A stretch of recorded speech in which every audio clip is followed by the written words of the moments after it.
I'm really looking forward to seeing Montbazon of Alan King's running in novice hurdles this winter. He was one of last season's best bumper horses, second to Cheltenham at Kempton and to Steps to Freedom at Aintree, and the winner of the Doncaster Bloodstock Sales bumper. The Aintree form looks red hot because Steps to Freedom went on to be listed class on the flat and second off 98 in a handicap. So that just shows the sort of task Montbazon faced when he was beaten there. Montbazon went to the front just outside the furlong. He has to work hard because Close House isn't lying down, but Montbazon has now got a length and a half up. He's chased by Close House, and these two champion bumper entries at the festival are drawing clear, and Montbazon will tee up a great day for Alan King, Robert Thornton, owner David Sewell. Montbazon wins the DBS Spring Sales bumper. I love the old novice chasers, the old hurdlers that are just getting out of their sort of like sphere and want to go over fences. And I love the old big back ones that have done well enough over hurdles. And my horse to follow for the season is Golden Chieftain, coming from the great Colin Tizzard yard. They have Q card there, but this Golden Chieftain, they stand side by side in the field. He'll give them a run for his money in the sort of handsomest stakes. And I know Colin is an apple of his eye, and he did quite well last year over hurdles. Always needed soft ground. That's the proviso with him. He has to have soft ground. He's a staying chaser of a high class in my view.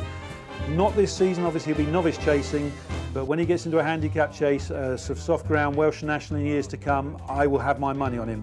But this year he can win some nice staying novice chases.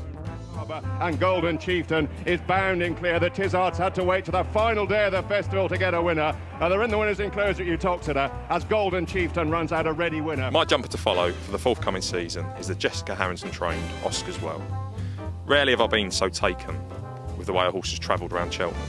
He fairly tanked around throughout under Robbie Power, and he was a length ahead at the last, looking certain for victory when completely messing up the final hurdle. He ultimately faded to finish fourth, but should he go chasing, I'd fancy him at this stage to be the main contender for the Arkle. And with his ability to travel and jump and probably stay further, he's a winner over 2.5. I'll be looking for him to win many top races this season. But it's going to be another one for Robbie Power and Jessica Harrington. A great big double for them as Oscar's Well wins the Delight Novice Hurdle in great style.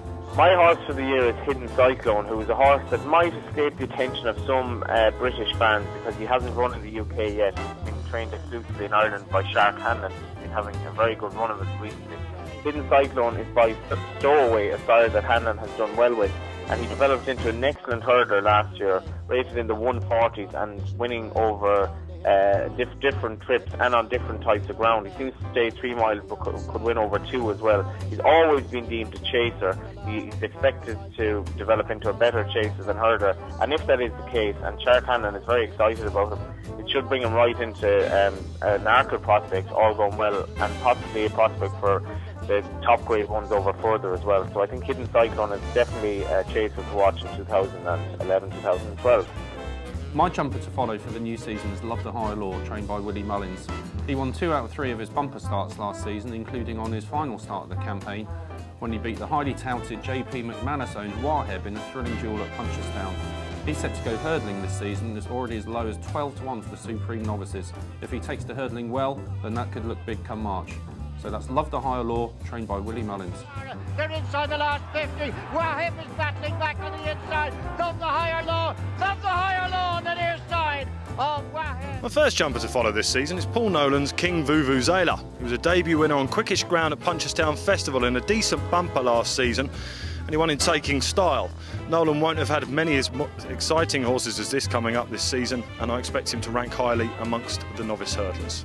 But out in front is King Vuvuzela and Barry O'Neill by 6 lengths, and an impressive introductory outing for King Vuvuzela, second is Morning Royalty. My jumper to follow this season is Minora. He was going to have a campaign over the bigger fences last season before his win off top weight in the Greatwood Hurdle prompted connections to train him for the champion instead. We followed his development closely here on RPTV. It's also worth remembering Connections had Captain Chris and Wishful Thinking in the Novice Chase division last season, and I think he could make a big impact in that sphere this year.